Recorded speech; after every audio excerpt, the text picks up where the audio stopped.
thing as well. All right. I guess we're good. All right. Hello, everyone. My name is Hunter Ford. I'm the president and captain for the VCU's Dodgeball Club, and I'm coming to you guys live from Richmond, Virginia.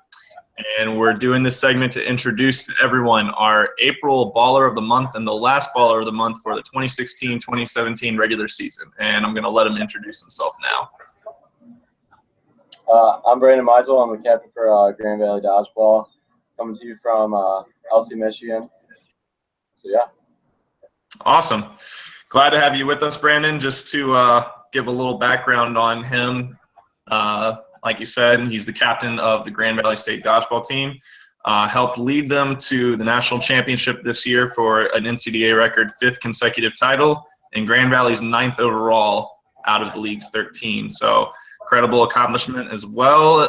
Along with those lines, he was recognized for first team All-American list this year, coming in at number 7 on this list. So certainly a player who has gotten his fair share of accolades and can add one more to that quick career so far. So Brandon, congratulations on being the Baller of the Month and the last one, like I said, of the 2016-2017 regular season. So any initial thoughts on winning the Baller of the Month and how you feel about it? I mean, it's pretty cool, getting on the list of, all the great players who get to be Baller of the Month. So my name goes down in history. It's always cool.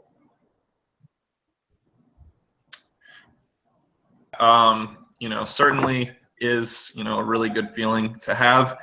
And just wanted to ask you a couple questions. This is also a fun fact. This is the first time we've ever done a live interview for it, so making NCDA history in that regard as well. So starting off with, a little bit of a tougher question than the last one. This is only your second year in the league, so you're a sophomore at Grand Valley. And, your transition from first year to second year can be, big for some people. But for you, you had to go from being a first-year player to, captaining one of the most successful dodgeball programs in the NCDA. So can you talk about that transition a little bit and how you adjusted to it? Yeah, so it was a pretty big transition just because I only played half a year last year because I tore my ACL and all that good stuff. So when I got captain this year, it was like, okay, time to really show the league what I have. I was rookie of the year my first year, so they saw a little bit of what I had, but I really had to step up. Being a freshman, you just kind of you play your part, you throw, you hit people, but at the end of the day, you have to keep your top guys alive. So then once I got captain, I was like, all right, now I'm one of the top guys. I have to stay alive. I have to be in the game to lead the team. I don't necessarily have to do everything for the team, but I have to stay in the game. Absolutely. Definitely a very true statement there. So continuing forward, what do you think was the biggest challenge for not only yourself, but also the Grand Valley team to overcome this year? I know a lot of people, were thinking that this might be a fall-off year, given the fact that Kevin Bailey, your former captain and head grandmaster, moved on. But, in your eyes, what do you think was the biggest adjustment for the team? I would go along with the fact that Kevin left, and he's been captain for 3 years. So everybody's kind of used to his captaining style and how he's going to lead the team. So my biggest obstacle personally was just, probably gaining respect. I think we'll touch on a little bit later, but of my team.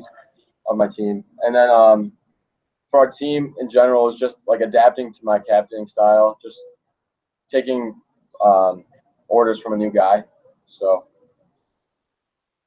Yeah, and you touched on that a little bit as far as having to gain respect as a new leader, and especially for such an established program. So for a lot of people, there's definitely kind of like that signature moment, or maybe even like a succession of moments that helps you gain the admiration and respect of your teammates in order to be truly seen as a leader. So did you ever have any moment like that this year, or moments? I mean, I really gained the respect my freshman year when I played second semester with my ACL torn. They respect me as a player, not necessarily as a captain. And honestly, I still believe I'm gaining that respect. I'm still young. I'm leading guys that are 3-4 years older than I am. So I'm still getting there, but definitely winning the national championship helps. You know, they realize, oh, maybe this guy actually knows what he's doing, and he leads us in the right direction. And plus, you know, all the former captains and Kevin in general, or I guess Kevin in specific, he really the guys knew if Kevin said something, that's what we were going to do. And so when I became captain, they just kind of went with it. They're like, all right, Brand's captain, do what he says. He's going to lead us in the right direction. And yeah. Awesome. Yeah, I mean, I can think of at least 30 other teams that would follow someone into battle if they led them to a national championship. So not wrong there. All right. Again, moving forward. So, you know, for a program like you guys, the goal is obviously every single year to, you know, compete for the national title and, you know, hopefully win as well. Going into this year, like I said, there were definitely some changes in leadership. So could you describe some of the steps that you went through in order to help prepare your team for nationals this year? All right. So the first step is obviously developing the freshmen. They're always going to be a big part of your game plan just because you kind of rely on those guys to fill in the spots of the leading seniors. So that'd be step number one. Step number two is getting them to think on their own and not always be told what to do. And so then they start becoming more of individual players.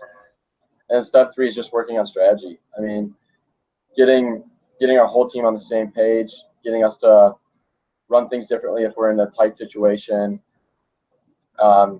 You know, just really doing whatever it takes to win, and just letting them know that that's what we have to do at the end of the day. So, brilliant. So we're gonna shift focus a little bit. We got all the team questions done through. Now you get to brag about yourself for a little bit. What do you think was your most impactful or most important performance from this past season? So I'd say probably my best performance was I'd probably say against MSU at Akron. It wasn't looking too good for us. We were down 0-2 at the end of half, and we actually came back and won that game in overtime. A lot of people probably heard about it. That was probably my most impactful, just because that was the stepping stone. Like, all right, boys, we came down from an 0-2 deficit. There's nothing we can't do. We just have to step up here. So personally, that's probably my best performance. Yeah, definitely. I was there to see that. You know, certainly was an exciting game, and not only for yourself, but also for the Grand Valley team to be able to, you know, pull off something like that against a very talented MSU squad. On that note of, you know, your exciting feelings, are there any things that you're really excited or, you know, even potentially concerned about for the next season? So I'll start with concerns. The first concern would be the leading seniors. You know, these guys there's no guys like Kevin out there that are just like, oh, this guy makes or breaks your team. But these guys are all consistent varsity players that really did a lot for us. So losing those guys will hurt us a little bit. Excited wise is my freshman class was a pretty big class. My freshman year we went 13 new varsity players playing at nationals. We won. So now this year we're all juniors, which means we should be better, right? That means we should be good and know what we're doing. So hopefully we do. Yeah, definitely. Just don't tell Logan that. I'm sure he'll be disappointed. I'm playing. Yeah. Yeah. So we'll keep it a little bit lighter. Fun question for you. So, who's your biggest man crush in the NCDA? Well, this is tight. You know, there's a lot of good-looking dudes out there. Wes Peters probably thinks he has the top spot just because I made a shirt that says Wes Peters Fan Club on it. But I'd have to give this one to Mike Riley.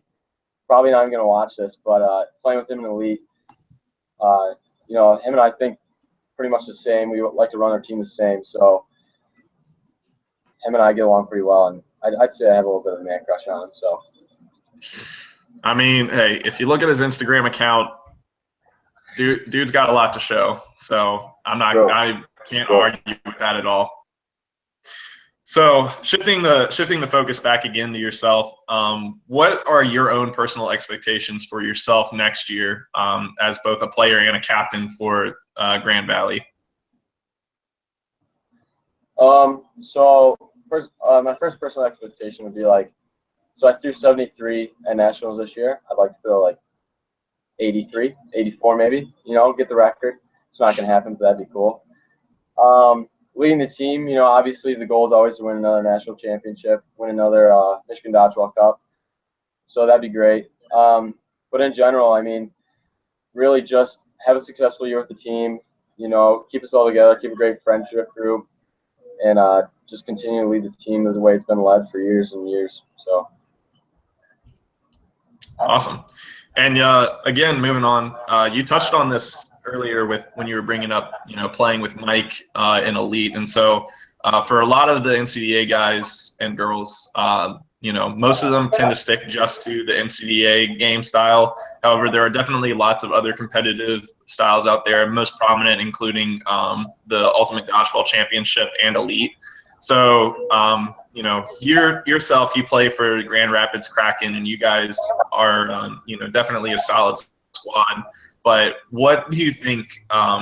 What do you think about Elite and how the skills you have over there carry over to NCDA, or maybe NCDA carrying over to Elite?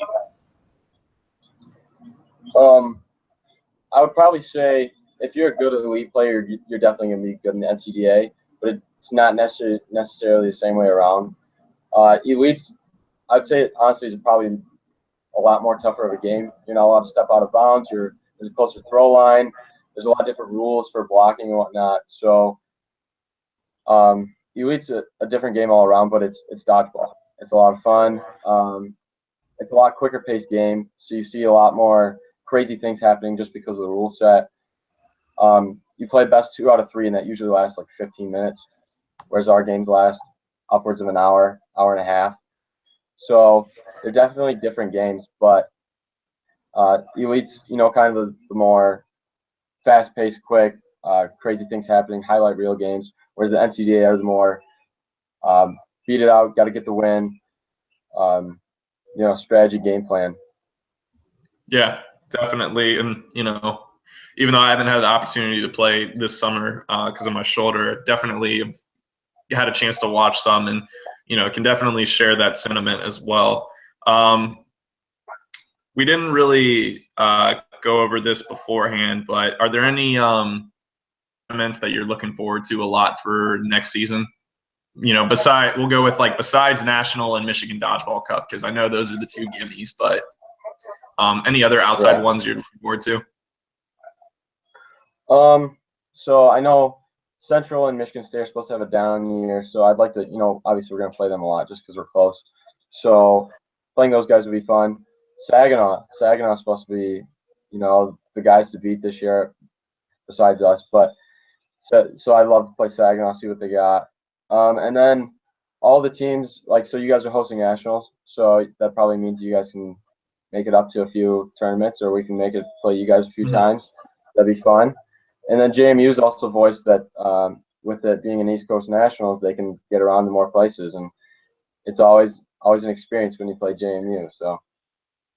Yeah, definitely. And, I can share sentiment that we will definitely be doing our best to make it up to Michigan at one point or another this upcoming year, whether it be State, Central, or Grand Valley State. So I'll give you my word that I will at least put in an honest effort to make a trip up there. Awesome. That being said, do you have any final thoughts that you wanted to share, or maybe any words of advice you'd like to give to some other members of either your team or the league? So I know there's a lot of new faces around going in the league because Jacob Leske is actually doing a really great job, despite all my expectations of him. He's probably gonna see this. But no, so he's gotten a lot of new captains in the captains club and whatnot. So if they ever need any advice or anything, just shoot me a message. I mean, they have to shoot me a friend request first and then shoot me a message. But do that because I'm sure I can give them a few helpful tips, and if not, then I can relay them to some people that can definitely help them out. So anything for like that, and I mean, yeah, that's about it. Awesome. Yeah, definitely good stuff. One thing that I do really love about this league a lot is that it's a very close-knit community, and you can make a lot of friends all over the country playing, and that's just what makes dodgeball so great.